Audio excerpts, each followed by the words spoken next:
Okay, പയ്യെ വരട്ടെ. Okay, so good morning to all once again. നമ്മുടെ ക്ലാസ് ഇന്നത്തെ വളരെ സിമ്പിളായിട്ടുള്ളൊരു ക്ലാസ്സാണ്. നമുക്കൊരു പക്ഷേ പല പ്രാവശ്യം കേട്ടിട്ടുള്ളതും അല്ലെങ്കിൽ നമ്മൾ സ്കൂൾസിലൊക്കെ പഠിച്ചിട്ടുള്ളതും ഒക്കെ ഉള്ളൊരു ടോപ്പിക്കാണ് ഗ്രീൻ റെവല്യൂഷൻ. അപ്പം ഗ്രീൻ റെവല്യൂഷനെ കുറിച്ച് നമുക്ക് മനസ്സിലാക്കുമ്പോൾ it's actually a general topic. നമ്മളതിനെക്കുറിച്ച് മനസ്സിലാക്കേണ്ടത് ശാസ്ത്രീയമായിട്ടും അല്ലെങ്കിൽ ഒരു ചരിത്രപരമായിട്ടും എഴുതേണ്ടത് ദേശീയപരമായിട്ടുമാണ് ഗ്രീൻ റെവല്യൂഷനെ കുറിച്ച് നമ്മൾ പറയുകയാണെങ്കിലേ. അപ്പം ഒരു സെക്കൻഡ് കുട്ടി കൂടെ അഡ്മിറ്റ് ചെയ്തോട്ടെ. അപ്പോൾ എങ്ങനെ ഇതിനെ നമുക്ക് എക്സാമിനെ സംബന്ധിച്ചുള്ള നമുക്ക് എഴുതാം. എക്സാമിൻ്റെ നോട്ടൊക്കെ ഇതിനെ പറ്റിയ നോട്ടൊക്കെ നമുക്കുണ്ട്. ഞാൻ നിങ്ങൾക്ക് ക്ലാസ് റൂമിൽ ഇട്ടേക്കാം, അല്ലെങ്കിൽ നമ്മളിപ്പോൾ ഫോളോ ചെയ്യുന്നതേ നോട്ട് തന്നെയാണ്. ഇത്തിരിയോടെ കൂട്ടിയൊക്കെ നിങ്ങൾക്ക് വേണമെങ്കിൽ സ്വന്തം ആശയത്തിൽ നിന്നോ എവിടെന്നെങ്കിലുമൊക്കെ കിട്ടുന്നൊക്കെ ആഡ് ചെയ്യാൻ പറ്റും. കാരണം ഇതിനേക്കാളും കൂടുതൽ കണ്ടൻറ്റ് അതിന് കിട്ടും, എവിടെ നിന്നും കിട്ടും. ഗ്രീൻ റെവല്യൂഷനെ കുറിച്ച് there is A rich literature regarding green revolution. ഇനി നമുക്ക് ഈ ടോപ്പിക്കിൻ്റെ ഒരു ഇൻട്രഡക്ഷനാണ് ഞാൻ പറഞ്ഞല്ലോ. നമ്മുടെ ഈ ഫോർത്ത് മോഡ്യൂൾ അല്ലെങ്കിൽ നമ്മൾ കവർ ചെയ്യാൻ പോകുന്ന രണ്ടാമത്തെ മോഡ്യൂൾ, അതിൻ്റെ പകുതിയോടടുത്തൊക്കെയാണ് ഈ ടോപ്പിക്ക് വരുന്നത്. അപ്പം ഇന്ത്യയിൽ എത്രമാത്രം ഗ്രീൻ റെവല്യൂഷൻ സിഗ്നിഫിക്കൻ്റ് ആണെന്നുള്ളതാണ് ഈ മോഡ്യൂളിലെ കണ്ടൻറ്റ് നമ്മളോട് പറയുന്നത്. അപ്പോൾ അതിൽ ഗ്രീൻ റെവല്യൂഷൻ എന്നൊക്കെ കേൾക്കുമ്പോഴേ നമുക്കിപ്പം ഒരു ഉദാഹരണമല്ല, നമുക്ക് വിശപ്പ് അറിയത്തില്ലാത്ത ഒരാൾക്ക് വിശപ്പിൻ്റെ ബുദ്ധിമുട്ടിനെ കുറിച്ച് പറഞ്ഞാൽ മനസ്സിലാവില്ല. അപ്പോൾ ഇഷ്ടം പോലെ സാമ്പത്തികവും അല്ലെങ്കിൽ ഞാൻ പഠിപ്പിച്ചുകൊണ്ടിരിക്കുക, പിന്നല്ലാതെ. ഓ സോറി.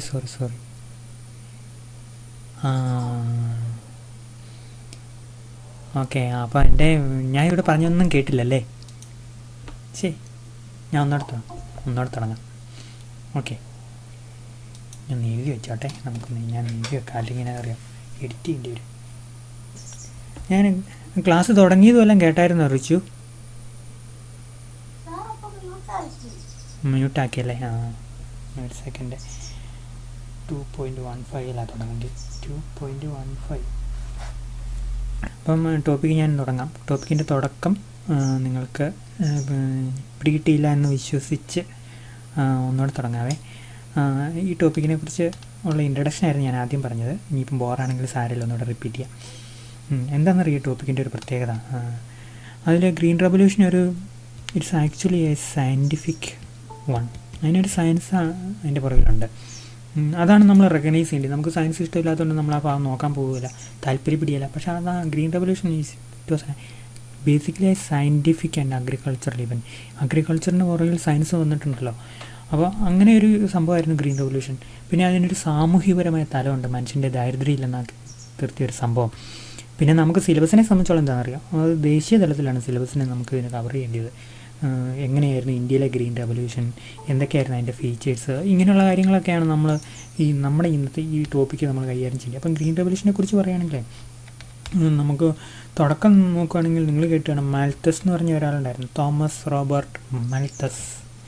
അദ്ദേഹത്തിൻ്റെ കോൺസെപ്റ്റാണല്ലോ ഈ Malthusian theory of population geometrical പ്രോഗ്രസ്സിൽ മുമ്പോട്ട് പോകുന്നു. അതുപോലെ തന്നെ നേരെ തിരിച്ച് ഫുഡ് സപ്ലൈ അരിത്തമെറ്റിക് പ്രോഗ്രഷനിൽ മുമ്പോട്ട് പോകുന്നു. ആര് പറഞ്ഞു? ഈ മാൽത്തസ് പറഞ്ഞു. അപ്പോൾ അതിൻ്റെ അർത്ഥം there will be A considerable shortage of food items. അങ്ങനെ പോപ്പുലേഷൻ സ്വയം സ്റ്റെബിലൈസ് ചെയ്യണമെന്നൊക്കെയാണ് മാൽത്തസിൻ്റെ കാഴ്ചപ്പാട്. അപ്പോൾ മാൽത്തസിൻ്റെ കാഴ്ചപ്പാട് ഭയങ്കര പെസിമിസ്റ്റിക് ആയിരുന്നു. എന്ന് മാത്രമല്ല, മാൽത്തസിൻ്റെ കാഴ്ചപ്പാടാണ് പിന്നീടുള്ള പോളിസി മേക്കിങ്ങിലെ ഭയങ്കര ഇമ്പാക്റ്റ് ഉണ്ടാക്കി. ആ കോണ്ടെക്സ്റ്റിൽ വേണം നമ്മൾ ഗ്രീൻ റെവല്യൂഷനെ കാണാം. ഈ ഗ്രീൻ റെവല്യൂഷൻ വരുന്നത് 1960s. അപ്പോൾ 60s ഗ്രീൻ റെവല്യൂഷൻ വരുന്നതിന് മുമ്പ് ലോകത്തിലെല്ലാം പട്ടിണി മരണം ഉണ്ടായിരുന്നു. ഇപ്പം പട്ടിണി മരണം എന്നാന്ന് നമുക്ക് അറിയത്തില്ല, കാരണം പട്ടിണി അറിയത്തില്ലാത്ത കാലഘട്ടത്തിൽ ജീവിച്ചിരിക്കുന്നവരാണ് നമ്മൾ. അപ്പം പട്ടിണി മരണങ്ങൾ എന്ന് പറഞ്ഞാൽ അത് നമ്മൾ ശരിക്കും പറയുകയാണെങ്കിലല്ലോ, അതിനെക്കുറിച്ച് ബംഗാളിലെ പട്ടിണി മരണമൊക്കെ ഭയങ്കര വലുതായിരുന്നു. അത്ര ലക്ഷക്കണക്കിന് ആൾക്കാർ മരിച്ചുപോയി ബംഗാളിലെ അന്നത്തെ ലോഡിൻ്റെ കാര്യമൊക്കെ ഞാനൊന്ന് കുറേ കാലം മുമ്പ് ഞാനിങ്ങനെ വായിച്ചിട്ടുണ്ട്, റിവ്യൂ ചെയ്ത് കുറേ പഠിച്ചിട്ടുണ്ട്. അവിടുത്തെ ബ്രിട്ടനിലെ ലോഡ് ബംഗാൾ ഭരിച്ചിരുന്ന പ്രഭു, അദ്ദേഹം ഈ ലക്ഷക്കണക്കിന് ആൾക്കാർ മരിച്ചപ്പോഴും അദ്ദേഹം ചോദിച്ചു, പട്ടിണി മരണങ്ങളോ ഉണ്ടോ, ആരെങ്കിലുമൊക്കെ മരിച്ചോ എന്ന് ചോദിച്ചെന്നാണ് പറയുന്നത്. അപ്പം അത്രയധികം ആൾക്കാർ ബംഗാളിൽ ജനങ്ങൾ മരിക്കുന്നത് അതിർത്തിയില്ലായിരുന്നു. ആളുകളൊന്നും മരിച്ച് അവരെ മറവ് ചെയ്യുക പോലും ഇല്ല, അത്രമാത്രം പട്ടിണി മരണങ്ങളുണ്ടായി. 1960 പിന്നീടുണ്ടായ പട്ടിണി മരണങ്ങളെക്കുറിച്ച് പറയുന്നത് ഞാൻ നിങ്ങളോട് പറഞ്ഞിട്ടുണ്ടെന്ന് അറിയത്തില്ല. മോഡേൺ ഇന്ത്യൻ പറയുന്നതിന് മോഡേൺ ഇന്ത്യൻ ഹിസ്റ്ററി വരുന്നതെന്ന് അറിയോ? അതായത് ശരിക്കും പറഞ്ഞു കഴിഞ്ഞാൽ മരിച്ചുപോയ ആൾക്കാരുടെ എല്ല് പൊടിച്ച് ഗോതമ്പിൻ്റെ മായമായി ചേർത്തു എന്നാണ് പറയുന്നത്. അപ്പോൾ അത്രമാത്രം പട്ടിണി മരണങ്ങൾ രൂക്ഷമായൊരു കാലഘട്ടത്തിന് ശേഷമാണ് നമ്മളിപ്പോഴത്തെ തലമുറ ഇവിടെ വരുന്നത്. അപ്പോൾ ഇന്ത്യയിൽ ഇന്ന് പട്ടിണി മരണങ്ങളില്ല. പട്ടിണി അറിയണമെങ്കിൽ നമ്മളെപ്പോഴെങ്കിലും ഫുഡ് കിട്ടാതിരിക്കണം. അപ്പം ഈ പട്ടിണി മരണങ്ങളെക്കുറിച്ച് നമ്മൾ പറയുമ്പോഴേ എന്തുകൊണ്ടത് അങ്ങനെയായി? ഇപ്പം കേരളത്തിലൊക്കെ പട്ടിണി മരണങ്ങളില്ല. ഞാൻ ഭയങ്കര പഴയുള്ള ആൾക്കാരോടൊക്കെ ചോദിച്ചു നോക്കിയിട്ടുണ്ട് കേരളത്തിൽ പട്ടിണി മരണങ്ങളുണ്ടോയെന്ന്. അപ്പോൾ ചോദിച്ചു നോക്കിയപ്പോഴേ അവർ പറയുന്നു, ഇപ്പോൾ 1950-60 പ്രധാനമായി ജീവിച്ച ആൾക്കാരോട് ഞാൻ ചോദിച്ചു, അവർ പറഞ്ഞു കേരളത്തിൽ ഇഷ്ടംപോലെ പല സാധനങ്ങളുണ്ട്. കപ്പയുണ്ട്, ചക്കയുണ്ട്, മാങ്ങയുണ്ട്, ഒത്തിരി സംഭവങ്ങളുണ്ട്. പിന്നെ കേരളത്തിൽ എന്തുണ്ടായിരുന്നു, ഈ കഞ്ഞി വെള്ളം കുടിക്കുമായിരുന്നു. കഞ്ഞി ഇല്ലാത്തപ്പോൾ, ചോറില്ലാത്തപ്പം കഞ്ഞിവെള്ളം കുടിച്ച് ജീവിച്ചു പോയൊരു തലമുറ നമുക്കുണ്ടായിരുന്നു. അപ്പോൾ ഇന്നങ്ങനെയല്ല. ഇന്ന് അതൊന്നും നമുക്കില്ല. നമുക്ക് 295 മില്യൺ ടൺ ഫുഡ് ഗ്രെയിൻ നമുക്കുണ്ട്. ഞാൻ നിങ്ങളോട് പറഞ്ഞല്ലോ, 295 മില്യൺ ഫുഡ് ഗ്രെയിൻ ഉണ്ടെങ്കിലോ 230 മില്യൺ ടൺ ഫുഡ് ഗ്രെയിൻ ഉണ്ടെങ്കിൽ നമുക്ക് സുഖമായിട്ട് ഇവിടെ ഇന്ത്യ എല്ലാ ആൾക്കാർക്കും ഫുഡ് കിട്ടും. ബാക്കി 65 മില്യൺ ടൺ നമുക്ക് സർപ്ലസാണ്. അതെപ്പോഴും വെബ്സൈറ്റ് ഗോഡൗണിൽ കാണും. ആ ഗോഡൗണിൽ അത് കേടായിട്ട് പോകും. ഏറ്റവും കോഴിക്കും താറാവിനൊക്കെ നമ്മൾ കൊടുക്കും. ഇതാണ് ഇന്ത്യ ഒരു ഭക്ഷ്യ സുരക്ഷയുള്ള രാജ്യമാണ്. ഇന്ത്യ നമ്മൾ കുറേ കാര്യങ്ങൾ അതിനെക്കുറിച്ച് കണ്ടതാണ്. ഇതൊന്നും ഇല്ലാത്തൊരു കാലഘട്ടത്തെക്കുറിച്ചാണ് ഈ ഗ്രീൻ റെവല്യൂഷനെ കുറിച്ച് പറയുമ്പോൾ നമ്മൾ ആ കാലഘട്ടത്തിലേക്കാണ് പോകേണ്ടത്. നമ്മൾ വിശപ്പറിയത്തില്ലാത്തവർ ഒരു കാരണവശാലും പട്ടിണിയെക്കുറിച്ചുള്ള ഒരർത്ഥം അവർക്ക് അറിയത്തില്ല. അപ്പോൾ ഈ ഗ്രീൻ റെവല്യൂഷനുള്ള കാലഘട്ടത്തെ ഇന്ത്യയിൽ ഇഷ്ടംപോലെ പട്ടിണി മരണങ്ങളായിരുന്നു. ഇറക്കുമതി ചെയ്യായിരുന്നു. ഗോതമ്പ് പുഴുങ്ങി ആൾക്കാർ കഴിക്കുമായിരുന്നു. അന്നത്തെ കാലഘട്ടത്ത് ഫുഡ് മെറ്റീരിയൽസ് കുറച്ചധികം കുറവായിരുന്നു. ഫുഡ് ഫോർ വർക്ക് പ്രോഗ്രാം എന്ന് പറഞ്ഞൊരു പ്രോഗ്രാം വരെ ഇന്ദിരാഗാന്ധിയുടെ കാലത്ത് ലോഞ്ച് ചെയ്തിട്ടുണ്ട്. ഫുഡ് ഫോർ വർക്ക് പ്രോഗ്രാം അങ്ങനെയാണെന്ന് ഞാൻ നിങ്ങളോട് പറഞ്ഞിട്ടില്ല. ഫുഡ് കിട്ടും, വർക്ക് മാത്രമേ വർക്ക് കിട്ടി കഴിഞ്ഞാൽ ഫുഡ് മാത്രം കിട്ടും, അങ്ങനെയുള്ളൊരു പ്രോഗ്രാം. അപ്പം ആ കാലഘട്ടത്താണ് ഈ ഗ്രീൻ റെവല്യൂഷൻ വരുന്നത്. ഗ്രീൻ റെവല്യൂഷന് മുമ്പ് ഫുഡ് മെറ്റീരിയൽസ് ആവശ്യമില്ല, ലോകത്ത് പ്രൊഡ്യൂസ് ചെയ്തില്ല. അങ്ങനെ ഉള്ള കാലഘട്ടത്ത് ഈ ഫുഡ് പുതിയ food variety item, crop variety കണ്ടുപിടിക്കാൻ വേണ്ടി പലരും ശ്രമിച്ചു. ക്രോപ്പ് വെറൈറ്റീസ്, ആ വെറൈറ്റീസിൻ്റെ പ്രത്യേകത അതിന് കൂടുതൽ ഈൽഡ് ഉണ്ടായിരുന്നു എന്നുള്ളതാണ്. ഈൽഡ് എന്ന് പറഞ്ഞു കഴിഞ്ഞാൽ അതിൻ്റെ അർത്ഥം പ്രൊഡക്ടിവിറ്റി എന്നുള്ളതാണ്, ഉൽപ്പാദനക്ഷമത.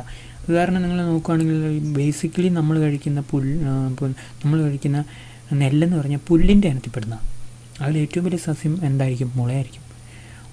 മുളയ്ക്ക് ഈ നെല്ലിന് ഇത്രയും വലിയ നെൽക്കതിരിന് ഇത്രയും വലിയ നെല്ലുണ്ടാവുമെങ്കിൽ മുളയ്ക്ക് എന്നാ വലിയ കാലത്ത് കതിരുണ്ടായാലെന്ന് ആലോചിച്ച് നോക്കി. വലിയ ചക്ക പോലെയുള്ള നെൽക്കതിരുണ്ടാകേണ്ടതല്ലേ മുളയ്ക്ക്. അപ്പോൾ അങ്ങനെ നമ്മൾ നോക്കുകയാണെങ്കിൽ ഈ നെല്ലിനെ ഇത്രയും വലിയ കതിര് ഉണ്ടാക്കിയത് ശാസ്ത്രത്തിൻ്റെ കോൺട്രിബ്യൂഷൻ. അത് നേരത്തെ അങ്ങനെയൊക്കെ തന്നെയായിരുന്നു. അത് നമ്മൾ പറയാൻ പറ്റില്ല. അമേരിക്കയിലെ പ്രയറീസ് എന്താണെന്നറിയാം? ബേസിക്കലി പുൽക്കാടുകളാണ്. റഷ്യൻ സ്റ്റെപ്പേഴ്സ് എന്നാണ് അതിന് പറയുന്നത് പേര്. സ്റ്റെപ്സ് ശരിക്കും യുക്രൈൻ ഉൾപ്പെടെയുള്ള സ്ഥലങ്ങളെ കാര്യം ഞാൻ പറഞ്ഞു. യുക്രൈനിലാണ് ഏറ്റവും കൂടുതൽ ഗോതമ്പ്, ഏറ്റവും കൂടുതൽ ഗോതമ്പിന് ഈൽഡുള്ളത്. 7000 കിലോഗ്രാം ഒക്കെ ഉണ്ടാകുന്ന പറഞ്ഞത് ഒരു ഹെക്ടറിന്. അപ്പം ഈ നമ്മൾ അമേരിക്കൻ പ്രൈസ്, റഷ്യൻ സ്റ്റെപ്സ് അല്ലെങ്കിൽ അർജൻറ്റീനിയൻ പാമ്പാസ് എന്ന് പറയും, പുൽമേടുകളാണ്. ഇനി ബ്രസീലിയൻ ക്യാമ്പോസ് എന്ന് പറയും, ക്യാമ്പോസ്. ഇവയൊക്കെ ഉണ്ടല്ലോ പുൽമേടുകൾ. ഈ പുൽമേടുകൾ വെട്ടിത്തെളിച്ച് പുല്ലിൻ്റെ അറ്റത്ത് കതിരുണ്ടാകുന്ന കൂട്ട് ഗോതമ്പും നെല്ലും മനുഷ്യൻ വിതച്ചു. അപ്പോൾ അതായത് ശരിക്കും പറയുകയാണെങ്കിൽ അങ്ങനെയുള്ള ഒരു പുല്ലിനമാണല്ലോ ഗോതമ്പ്, അല്ലെങ്കിൽ എന്താണ് നെല്ലും ഗോതമ്പും പുല്ലനുമാണെങ്കിൽ ആ പുല്ലനത്തിൽ ഇങ്ങനെ കതിരിനും കായ രൂപത്തിലും അത് നമ്മൾ പുഴുങ്ങി തിന്ന് കാർബോഹൈഡ്രേറ്റുള്ള വീറ്റായിട്ടും റൈസായിട്ടും നമ്മൾ കഴിക്കുന്നു. ഇതാണല്ലോ നമ്മുടെ ഡയറ്റ്. ഇത് നദികളുടെ സിവിലൈസേഷൻ്റെ കാലത്തുണ്ടായിരുന്നു. പക്ഷേ അവർക്കൊക്കെ പരിമിതികളുണ്ട്. എന്ന് വെച്ച് കഴിഞ്ഞാൽ ഒരു നെൽക്കതിരിന് ഇത്ര സംഭവമൊക്കെ അരി കിട്ടുള്ളൂ എന്ന് നമുക്കൊക്കെ അറിയാം. പക്ഷേ അതിൻ്റെ ഫെർട്ടിലിറ്റി കൂട്ടി, നമ്മളത് പറയാതിരിക്കാൻ പറ്റില്ല. എന്താണ് ഫെർട്ടിലിറ്റി കൂട്ടി? ഞാൻ ഡിലീറ്റ് ചെയ്തോട്ടെ, 1 സെക്കൻഡ്. അല്പം സമയം തരും, ഡിലീറ്റിന് അല്പം സമയം എടുക്കും. ഞാൻ മുകളിലത്ത് നോക്കട്ടെ.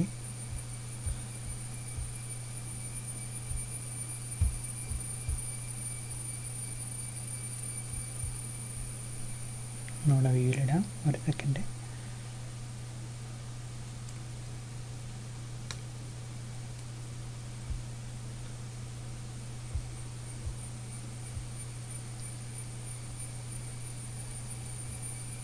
ഓക്കെ, അർച്ചന ഞാൻ അഡ്മിറ്റ് ചെയ്യട്ടെ കുട്ടിയെ. Okay, 1 second. അപ്പോൾ നമ്മൾ പറഞ്ഞ എന്നാണെന്നറിയോ, ഫെർട്ടിലിറ്റി എന്നുള്ള വാക്കാണ് നമ്മൾ ഒരിക്കലും മറക്കരുത്. ഗ്രീൻ റെവല്യൂഷൻ ഒരു ഒറ്റവാക്കിൽ ഒരു അർത്ഥം പറയുകയാണെങ്കിൽ ഫെർട്ടിലിറ്റി എന്നുള്ളതാണ്, ഉൽപ്പാദനക്ഷമത കൂട്ടി. അതായത് വെറുതെ ഒരു പൂവായിട്ട് നിൽക്കുന്ന നെല്ല് വിളയുമ്പോഴത്തേക്കും കതിരൊടിഞ്ഞത്തക്ക രീതിയിൽ വലിയ വലിയ നെന്മണികൾ കൂടുതൽ ഭാരമുള്ളതുമായിട്ടുള്ള വെറൈറ്റി സീഡിനെ ശാസ്ത്രം ഇവിടെ ഉണ്ടാക്കി. മനസ്സിലായല്ലോ? അപ്പം അങ്ങനെയുള്ളവരെ അങ്ങനെയുള്ള ശാസ്ത്രം നമ്മൾ അഗ്രോണമിസ്റ്റ് എന്നൊക്കെ പറയും. അഗ്രോണമിസ്റ്റ് അങ്ങനെ ഒരു അഗ്രോണമിസ്റ്റിനെ കുറിച്ച് നമ്മൾ പരിചയപ്പെടുക. എങ്ങനെയാണ് ഈ മനുഷ്യർക്ക് ഇന്നത്തെ കാലഘട്ടത്തിൽ ഇന്ത്യയിൽ നമ്മൾ ചിന്തിക്കേണ്ട കാര്യമാണ്. So how you can improve production, you have to bring more areas under cultivation. That is one step. Area under what? Cultivation. Okay. So നമുക്ക് പക്ഷേ ഏരിയ അണ്ടർ കൾട്ടിവേഷൻ കൂടുതൽ കൊണ്ടുവരാൻ പറ്റില്ല. കാരണം ഇനി നമ്മൾ കൾട്ടിവേറ്റ് ചെയ്യുന്ന ഏരിയ വനങ്ങളായിരിക്കും, അവിടെ നിന്ന് നെല്ല് വരില്ല. അപ്പോൾ കുറച്ച് ഏരിയ മാത്രമേ നമുക്ക് നെല്ല് കൾട്ടിവേറ്റ് ചെയ്യാൻ പറ്റുള്ളൂ. അപ്പോൾ പിന്നെ എന്നാ പറയുക, you have to improve productivity. That means per the production of per hectare or acre. അതിൻ്റെ അർത്ഥം എന്നാന്ന് അറിയാം, നമ്മളൊന്നെങ്കിൽ നല്ലപോലെ നല്ല എന്ത് ചെയ്യണം, നല്ല സൂപ്പറായിട്ടുള്ള സീഡ് നമ്മൾ ഉപയോഗിക്കേണ്ടി വരും. അപ്പോൾ ആ സീഡ് ഉപയോഗിക്കാൻ വേണ്ടി ശാസ്ത്രം ശ്രമിച്ചതിൻ്റെ ഫലമായിട്ടാണ് ഇവിടെ ഗ്രീൻ റെവല്യൂഷൻ ഉണ്ടാകുന്നത്. ഓക്കെ. സോ എക്സിസ്റ്റിംഗ് ആയിട്ടുള്ള ലാൻഡ് വെച്ച് more amount of food production ആയിരുന്നു ഗ്രീൻ റെവല്യൂഷൻ്റെ ഒരു കോൺട്രിബ്യൂഷനാണ് ശാസ്ത്രം വന്നത്. ശാസ്ത്രത്തിനാണ് നമ്മൾ റെക്കഗ്നീഷൻ കൊടുക്കുന്നത്. നമ്മൾ ശരിക്കും ഈ പട്ടിണി മരണത്തെക്കുറിച്ചുള്ള ചിത്രങ്ങളൊക്കെ നിങ്ങൾ എടുത്ത് നോക്കൂ. പഴയ ആഫ്രിക്കയിലൊക്കെ പട്ടിണി മരണത്തിൽ ഉപേക്ഷിക്കപ്പെട്ട കുഞ്ഞിനെ എടുത്തുകൊണ്ട് പോകാൻ വേണ്ടി നോക്കി നിൽക്കുന്ന വാച്ചർ കഴുകനെ കുറിച്ചുള്ള ചിത്രമൊക്കെ നിങ്ങൾ കണ്ടിട്ട് കാണും. അപ്പോൾ ആ ആഫ്രിക്കയിലെ പട്ടിണി മരണങ്ങളുടെ ദൈന്യതയാണ് കാണിക്കുന്നത്. അപ്പം ഒരിക്കലും നമ്മൾ മറക്കരുതാത്ത ചില ചിത്രങ്ങൾ ആഫ്രിക്കയിലെ പട്ടിണി മരണം നമുക്ക് കിട്ടും. ഇപ്പോഴും ആഫ്രിക്ക അങ്ങനെ തന്നെയാണ്. നമ്മളൊക്കെ ഒരു 1950 ഉണ്ടായിരുന്ന അവസ്ഥയാണെന്ന് ഇപ്പോഴും. മനുഷ്യൻ്റെ ഏറ്റവും പ്രധാനപ്പെട്ട പ്രശ്നം എന്ന് പറഞ്ഞാൽ ഇതാണല്ലോ, പട്ടിണിയാണല്ലോ. നമ്മൾ ആ പട്ടിണി മരണത്തെ അതിജീവിക്കാൻ ശാസ്ത്രം നമ്മളെ സഹായിച്ചു. അങ്ങനെയാണ് ഇത് ഓവറോൾ ഒരു കാഴ്ചപ്പാടാണ് ഞാൻ പറഞ്ഞു കേട്ടോ, ഇന്ത്യയിലെ കാഴ്ചപ്പാടല്ല. ഓക്കെ. സോ ഗ്രീൻ റെവല്യൂഷൻ്റെ ഒരു ചിത്രം അവിടെ തന്നിരിക്കുന്നത്. ഗ്രീൻ റെവല്യൂഷൻ എന്താണ്? പാവപ്പെട്ടവന് ഫുഡ് കൊടുക്കുക ഗ്രീൻ റെവല്യൂഷൻ വഴി. വിക്കിപീഡിയയിൽ നിന്ന് ഞാൻ മോഷ്ടിച്ചെടുത്തൊരു ചിത്രം കേട്ടോ. സോ നോർമൻ ബോർലോഗിന് ഒരു ട്രിബ്യൂട്ട് കൊടുത്തേക്കുക.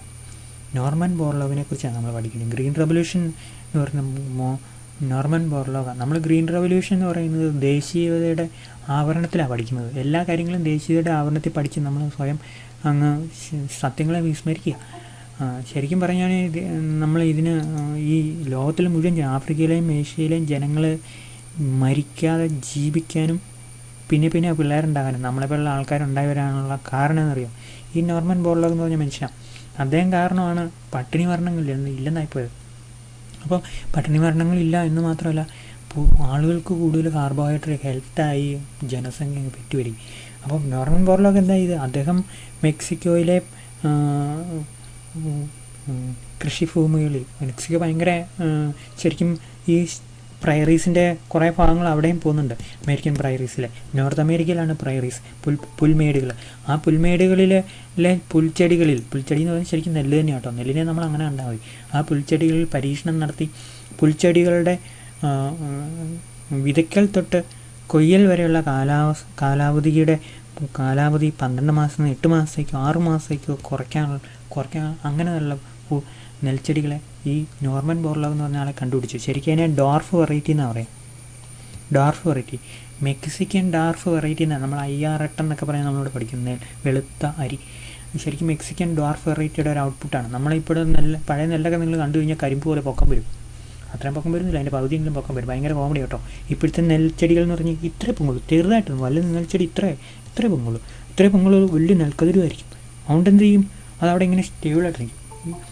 ഓക്കെ, ഒരു കുട്ടീനെ അഡ്മിറ്റ് ചെയ്യട്ടെ. അപ്പം വലിയ നെൽക്കതിരാണെങ്കിലോ ഇത് ഇവിടെയൊക്കെ കാണും, ഇതാ ഒടിഞ്ഞ് താഴോട്ട് വീഴും. ശരിയല്ലേ? ഒത്തിരി കാലം വേണം താനും. അപ്പോൾ ഡോർഫ് വെറൈറ്റിയെ പരീക്ഷിച്ച് വിജയിപ്പിച്ച ആളാണ് ആര്? Norman Borlaug. അദ്ദേഹം റൈസിലും ആ പരീക്ഷണം നടത്തി. പ്രധാനമായിട്ട് വീട്ടിലും റൈസിലും ആ പരീക്ഷണങ്ങൾ നടത്തി. അപ്പോൾ ലോകത്തിൻ്റെ സ്റ്റേപ്പിൾ ഫുഡ് ഗ്രെയിൻ ആയിട്ടുള്ള നമ്മുടെ ഏറ്റവും രാവിലെ ദോശ, ഉച്ചയ്ക്ക് ചോറ്, വൈകുന്നേരം കഞ്ഞി, ആ രീതിയിലാണല്ലോ നമ്മൾ ജീവിക്കുന്നത്. അപ്പോൾ അങ്ങനെ നമ്മളിപ്പം മറ്റെന്തെങ്കിലും പോഷകാഹാരം ഉണ്ടെങ്കിൽ പോലും നമ്മൾ ഈ സാധനങ്ങൾ നമ്മൾ 3 നേരം കഴിക്കില്ല, 2 നേരമെങ്കിലും കഴിക്കും. അപ്പോൾ അങ്ങനെ നമുക്ക് ഫുഡായിട്ടും തരാൻ മാത്രം ഏറ്റവും പ്രൊഡക്ടിവിറ്റി കൂടിയ, ഈൽഡ് കൂടിയ പുതിയ ഇനം വെറൈറ്റീസിനെ കണ്ടുപിടിച്ച് ശാസ്ത്രത്തിൻ്റെ സഹായത്തോടെ നോർമൻ ബോർലോഗ് എന്ന് പറഞ്ഞ ആൾ 1914 ജനിച്ച് 2009 അദ്ദേഹം മരിച്ചു. അപ്പോൾ ഇന്ന് നമ്മളെപ്പോലുള്ള ആൾക്കാർ ഇവിടെ ജീവിച്ചിരിക്കുന്നതിനും ഇന്ന് ഭൂമിയിലുള്ള ആൾക്കാരുടെ വിശപ്പ് മാറ്റുന്നതിനും ആർക്കെങ്കിലും ഒറ്റയാൾക്ക് പ്രധാനപ്പെട്ട റോളുണ്ടെങ്കിൽ അത് Norman ബോർലോഗിനാണ്. Okay, so we are going back to the introduction part. A remarkable development achievement during the last 100 years was the advent of Green Revolution in the 1960s. Till then, famine and large-scale death were norms, and agriculture production was determined by availability of area under cultivation. അപ്പോൾ പട്ടിണി മരണങ്ങൾ സാധാരണ വെള്ളപ്പൊക്കം വരുന്ന പോലെ അങ്ങ് വരും. അങ്ങനെ ഉണ്ടായിരുന്ന ഒരു കാലഘട്ടത്തെക്കുറിച്ചാണ് നമ്മൾ സംസാരിക്കുന്നത്. അന്നായിരുന്നു ആ ഒരു പശ്ചാത്തലത്തിലാണ് ഈ ഗ്രീൻ റെവല്യൂഷൻ വരുന്നത്. Many countries, including India, lived on food deficits and relied upon food surplus countries to sustain the population. അപ്പോൾ ഇന്ത്യ പോലെ രാജ്യങ്ങൾ എന്ത് ചെയ്തു? ഗോതമ്പ് ഇറക്കുമതി ചെയ്തു. ഇപ്പം നമ്മുടെ നഴ്സറിയിൽ, അംഗൻവാടിയിൽ, സ്കൂളിലൊക്കെ പണ്ടൊക്കെ കാലഘട്ടത്ത് ഉപ്പുമാവായിരുന്നു. ഉപ്പുമാവെന്ന് പറഞ്ഞാൽ കഞ്ഞിയാണോ? അല്ല, ഉച്ചക്കഞ്ഞികളായിട്ട് എത്ര കാലങ്ങളായി നിങ്ങളൊന്ന് ചിന്തിച്ച് നോക്കണം. അതിനും എന്തായിരുന്നു? ഗോതമ്പായിരുന്നു. ഗോതമ്പ് നമ്മുടെ ഇഷ്ടപ്പെട്ട ഫുഡ് ഐറ്റമാണോ? അല്ല. പിന്നെ നമ്മൾ എന്തുകൊണ്ടാണ് കഴിക്കുന്നത്? ഉച്ചയ്ക്ക് ഗോതമ്പ് പുഴുങ്ങി അതിൻ്റെ കൂടെ മേസ് ഇട്ട് നമ്മൾ കഴിക്കുന്നത് ആ ഫുഡ് ഐറ്റിങ് നമുക്ക് പറ്റിയതല്ലെന്ന് നമുക്ക് എല്ലാവർക്കും അറിയാം. പക്ഷെ നമ്മൾ കേട്ടിട്ടുണ്ട്. അതെങ്ങനെയാണ് നമുക്ക് കിട്ടിയത്? നമുക്ക് വേറെ നിവൃത്തിയില്ലാതായിപ്പോയി. ശരിയല്ലേ? നമ്മൾ ഇറക്കുമതി ചെയ്തു. എന്ത്? ഗോതമ്പ് ഇറക്കുമതി ചെയ്തു. അതിൻ്റെ കൂടെയുള്ള മേസ് കൂടി ഇറക്കുമതി ചെയ്തു. എവിടെ നിന്ന് ഇറക്കുമതി ചെയ്തു? അമേരിക്കയിൽ നിന്ന് ഇറക്കുമതി ചെയ്തു. ഇന്ത്യയിൽ അതില്ലായിരുന്നു. India food മേറ്റില്ല. അപ്പോൾ ഇന്ത്യയിലെ പിള്ളേർക്ക് ജീവിച്ചു പോകാൻ വേണ്ടിയിട്ട് അമേരിക്ക എന്ത് ചെയ്തു? ഇന്ത്യയിലേക്ക് ഫുഡ് ഐറ്റങ്ങൾ തന്നു. PL480 എന്ന് പറഞ്ഞൊരു പ്രോഗ്രാം ഉണ്ടായിരുന്നു കേട്ടോ. PL480 അതിൽ നമ്മൾ അമേരിക്കയിൽ നിന്ന് ഫുഡ് ഇറക്കുമതി ചെയ്തു. അങ്ങനെയാണ് പള്ളിക്കൂടങ്ങളിൽ ഉപ്പുമാവുകൾ വരുന്നത്. ഉപ്പുമാവ് എന്നുള്ള വാക്ക് നമുക്ക് നമ്മുടെ ഡയറ്റിലുള്ള. പിന്നെ എന്തായി? ഉപ്പുമാവ് നമുക്ക് വേണ്ട, നമ്മൾ സെൽഫ് റിലൈ. ഇപ്പം നമ്മൾ ഉച്ചക്കഞ്ഞിയെ ശരിയല്ലേ, കഞ്ഞി അതിൻ്റെ കൂടെ പയർ. ഉപ്പുമാവ് ആരെങ്കിലും കിട്ടുന്നുണ്ടോ? ഇല്ല. അപ്പോൾ ഈ ഫുഡ് ഡിപ്പെൻഡൻസും ഫുഡ് ഷോർട്ടേജിൻ്റെയും ഫുഡ് ഡെഫിസിറ്റിൻ്റെയും കാലഘട്ടമാണ് ഈ ഉപ്പുമാവിൻ്റെ കാലഘട്ടം. അത് കഴിഞ്ഞ് സെൽഫ് റിലയൻസിൻ്റെ കാലഘട്ടമാണ് ഉച്ചക്കഞ്ഞിയുടെ കാലഘട്ടം. ഓക്കെ, അപ്പോൾ നമ്മൾ നോർമൻ ബോർലോഗിനെ ഒരുക്കി കൊടുക്കണം. അതേക്കുറിച്ച് 100 ചിത്രങ്ങൾ നമുക്ക് വിക്കിപീഡിയ കിട്ടും. ഒരു ചിത്രം ഞാനിത് എടുത്തേക്കുന്നു. അദ്ദേഹം തന്നെ മെക്സിക്കോയിലാണ് പരീക്ഷ നടത്തിയ അമേരിക്കക്കാരനായിരുന്നു. അഗ്രോണമിസ്റ്റ് ആയിരുന്നു കേട്ടോ. അദ്ദേഹം പരീക്ഷ നടത്തിയ ഗോതമ്പ് ചെടിയായിട്ട് അദ്ദേഹം ഇങ്ങനെ ഭയങ്കര സന്തോഷത്തോടെ വരിക. അദ്ദേഹത്തിന് 1970 നോബൽ പീസ് പ്രൈസ് കൊടുത്തു. ശാസ്ത്രത്തിൻ്റെ സംഭാവനയ്ക്കല്ല, പിന്നെ എന്താ, സമാധാനത്തിനുള്ള സംഭാവനയ്ക്ക്. Norman Ernest Borlaug was an American agronomist who led initiatives worldwide that contributed to the extensive increase in agriculture production, termed the Green Revolution. Borlaug is known as the father of Green Revolution. നമ്മൾ father of green revolution എന്ന് പറയുന്നാൽ അത് ഈ മനുഷ്യനാണ്, Norman Borlaug. For his contribution to the world food supply, Borlaug was award the Nobel peace prize in 1970. 1970 Nobel peace prize കിട്ടുമ്പം അത് അദ്ദേഹത്തിൻ്റെ ഭാര്യ അറിഞ്ഞിട്ട് പാടത്ത് നിൽക്കുന്ന ഭർത്താവിനോട് ചെന്ന് പറഞ്ഞു എന്നാണ് പറയുന്നത്. അപ്പം അത്രമാത്രം ഡെഡിക്കേറ്റഡും കമ്മിറ്റഡും ആയിട്ടുള്ളൊരു വ്യക്തിയായിരുന്നു Norman Borlaug. The green revolution ended all this. എന്താണ് അവസാനിപ്പിച്ചത്? ഫമൈനാണ് അവസാനിപ്പിച്ചത്. എന്ത് അവസാനിപ്പിച്ചു എന്നുള്ള ചോദ്യം നമ്മൾ ഇച്ചിരി ഡിസ്കണ്ടിന്യൂറ്റി ആയിടും. പട്ടിണി മരണങ്ങൾ അവസാനിപ്പിച്ചു. അതാണ് the practice of using advanced seed fertiliser and application of water has raised productivity. അപ്പം നമ്മൾ കൃഷിയെക്കുറിച്ച് നമ്മുടെ കാഴ്ചപ്പാടെന്താ? നമ്മൾ കണ്ടിട്ടുള്ളതല്ല എന്താണ്? നമ്മൾ കൃഷിയെ കണ്ടീഷൻ ചെയ്യുന്നില്ല. ഉണ്ടോ? ഇല്ല. അതായത് agriculture production is an interaction between the climate, soil and the sophistication of the farmer എന്നാണ് പറയുന്നത്. അപ്പം ക്ലൈമറ്റ് ഒന്നായിരിക്കണം, സോയിൽ ഒന്നായിരിക്കണം, ഫാർമർക്ക് നല്ല സോഫിസ്റ്റിക്കേഷൻ. നമ്മുടെ അഗ്രികൾച്ചർ പ്രാക്ടീസ് നന്നായിട്ട് നടത്താൻ നമുക്ക് പറ്റണം. അപ്പോൾ ഇവിടെ നമ്മൾ ഗ്രീൻ റെവല്യൂഷനെ കുറിച്ച് പറയാൻ പറ്റണം. ഗ്രീൻ റെവല്യൂഷൻ 3 കാര്യങ്ങൾ അപ്ലൈ ചെയ്തു നമ്മൾ. 1 സീഡ്, നല്ല സൂപ്പർ സീഡ്. 2 ഫെർട്ടിലൈസർ, വളം. കൂടാതെ വെള്ളം എന്ന് പറഞ്ഞാൽ മഴവെള്ളമാണോ? അല്ല. നമ്മുടെ കൃഷിയെല്ലാം എന്തിനെ ആശ്രയിച്ചിരിക്കുന്നത്? മഴവെള്ളത്തേൽ ആശ്രയിച്ചിരിക്കുന്നത്. പ്രകൃതിയിൽ മഴയത്തോ കാലാവസ്ഥയ്ക്ക് എന്തെങ്കിലും മാറ്റം വന്നു കഴിഞ്ഞാൽ നമ്മുടെ കൃഷിയെ പോയില്ലേ. അപ്പോൾ നമ്മുടെ കൃഷി ഇപ്പോഴും പ്രാചീനമാണ്. ശരിയല്ലേ? ഇൻഡസ് നദീതീരത്തും അല്ലെങ്കിൽ നൈൽ നദീതീരത്തും കൃഷി ചെയ്തിരുന്ന അതേ ടെക്നിക്കും പ്രാക്ടീസും അതേ അപ്രോച്ചും മൈൻഡ് സെറ്റോടെ കൃഷി നമ്മളിപ്പം ചെയ്യുന്നത്. പക്ഷേ ഇദ്ദേഹം അതല്ലായിരുന്നു. അദ്ദേഹം പറഞ്ഞാൽ അറിയാം, നല്ല സീഡ് അദ്ദേഹം കൊണ്ടുവന്നു. അതാണ് ഫസ്റ്റ് കോൺട്രിബ്യൂഷൻ. അദ്ദേഹത്തിൻ്റെ കോൺട്രിബ്യൂഷൻ്റെ 75% സീഡ് നന്നായിരുന്നു എന്നുള്ളതാണ്. ആ സീഡ് ഉണ്ടാക്കി എന്നുള്ളതാണ് അദ്ദേഹത്തിൻ്റെ ഏറ്റവും വലിയ കോൺട്രിബ്യൂഷൻ. പിന്നെ നല്ല ഫെർട്ടിലൈസർ നല്ല അത് കൃത്യമായിട്ട് അപ്ലൈ ചെയ്യണം. നമ്മളെ പറഞ്ഞാൽ നമുക്ക് ഉടഞ്ഞിട്ടിട്ട് പോകുന്ന കാര്യമില്ല. പിന്നെ വാട്ടർ എന്ന് പറയുന്നത് കൃഷിക്ക് ചള്ളാണ്. ചള്ളെന്ന് പറഞ്ഞു കഴിഞ്ഞാൽ ഉണ്ടല്ലോ, വാട്ടർ കൂടുതലായിട്ട് അപ്ലൈ ചെയ്ത് കഴിഞ്ഞാൽ ലീച്ചിങ് എന്ന് പറഞ്ഞൊരു പരിപാടി വരും. ലീച്ചിങ് വെള്ളത്തിലെ വളമെല്ലാം കൂടെ ഇങ്ങനെ ഒലിച്ചു പോകും. അതാണ് ഈ വെള്ളം ഭയങ്കര ചള്ള നമ്മൾ പറയുന്നത്, വെള്ളം ഒരു പരിധിക്കും ചള്ള. അപ്പോൾ അതിന് പകരം നമ്മൾ ശരിക്കും നമ്മൾ ഇസ്രായേലിനെ പഠിച്ചു നോക്കൂ. ഇസ്രായേലും നെതർലാൻഡ്സിലുമാണ് 2 രാജ്യങ്ങൾ കേട്ടോ. ഇസ്രായേൽ നെതർലാൻഡ്സിലാണ് ലോകത്തിലെ ഏറ്റവും കൂടുതൽ അഗ്രികൾച്ചർ നല്ല സൂപ്പറായിട്ട് വരുന്നത്. രണ്ടും ചെറിയ രാജ്യങ്ങളിൽ കണ്ടുപിടുത്തങ്ങൾ കൂടുതലായിരിക്കുമല്ലോ. നമ്മൾ ഇസ്രായേലിനെയും നമ്മൾ നെതർലാൻഡ്സിനെ കുറിച്ച് പറയുമ്പോൾ നെതർലാൻഡ്സിലാണ് ഏറ്റവും കൂടുതൽ പൂക്കളുള്ളത്. പച്ചക്കറിയൊക്കെ അവരെന്നാ അറിയുക, നമ്മുടെ ചായക്കപ്പിൻ്റെ അകത്ത് പിറ്റേ വളർത്തും. അമ്മാതിരിയുള്ള ആൾക്കാർ. അപ്പോൾ നെതർലാൻഡ്സ് അങ്ങനെയാണ്, അവർ അതിൽ ഭയങ്കര. ഇസ്രായേൽ ഇതുപോലെയാണ്. ഇസ്രായേൽ ഭയങ്കര ഡെസേർട്ടാണ്. എന്ത് ഡെസേർട്ടാണ്? കോൾഡ് ഡെസേർട്ടുകളാണ്. മണ്ണിന് ഒരു ഗുണമേന്മയില്ല. പക്ഷേ മണ്ണിന് ഗുണമേന്മയുണ്ട്. ചൂടടിക്കുമ്പം ഫോസ്ഫേറ്റ് ഐറ്റങ്ങൾ, ബേസിക് ഐറ്റങ്ങൾ മണ്ണിൻ്റെ മുകളിലേക്ക് വരും. അപ്പോൾ അങ്ങനെ ശരിക്കും പറഞ്ഞാൽ ഏറ്റവും കൂടുതൽ നമ്മുടെ ചെടിയൊക്കെ വളരുന്നത് എപ്പോഴാണ്? പുതുമഴക്കാലത്ത്. കാരണം വേനൽക്കാലത്ത് ചൂടടിച്ചിട്ട് ഫോസ്ഫേറ്റിക് ഐറ്റം അല്ലെങ്കിൽ ബേസിക് ഐറ്റം മണ്ണിൻ്റെ മുകളിലേക്ക് വരും. അങ്ങനെ മുകളിലേക്ക് വരുമ്പോൾ മഴവെള്ളം കൂടെ വന്നിട്ട് പെട്ടെന്ന് ചെടികൾ ഭയങ്കര സ്പീഡിൽ വളരും. അപ്പോൾ അതാണ് ആ ഒരു കാലഘട്ടത്തെ ഒരു പ്രത്യേകത. ഇസ്രായേലിലെ പ്രത്യേകത. ഇസ്രായേലാണ് നമ്മൾ പറയാമല്ലോ ഈ എന്താണ് ഈ ഗ്രീൻ ഹൗസ് പോലെയുള്ള സാധനങ്ങൾ സെറ്റ് ചെയ്ത് ഒരു തുള്ളി വെള്ളം പോലും കർഷകൻ വിചാരിക്കാതെ ചെടിയുടെ മുകളിൽ വീഴാതെ അത്ര നല്ല പ്രൊഡക്ടിവിറ്റിയുള്ള ടെക്നിക്ക് അഡോപ്റ്റ് ചെയ്യുന്ന രാജ്യമാണ് ഇസ്രായേൽ. അപ്പോൾ ഇവിടെ നമ്മൾ പറയുന്നത് എന്നാ പറയുക, ടെക്നോളജി കൊണ്ടും എവിടെ ഗ്രീൻ റെവല്യൂഷനിൽ. ഇപ്പം നമ്മൾ വേണ്ടത്ര വെള്ളം മാത്രമേ അങ്ങോട്ട് വിടുള്ളൂ, വേണ്ടത്ര ഫെർട്ടിലൈസർ മാത്രമേ ഉപയോഗിക്കുള്ളൂ. Right amount of fertiliser, right application of water കൂടുതലായി എന്ത് സംഭവിക്കുന്നു അറിയാം? അവിടെ അസിഡിറ്റി എന്ന് പറഞ്ഞ് സോയിൽ ആയി പോകും.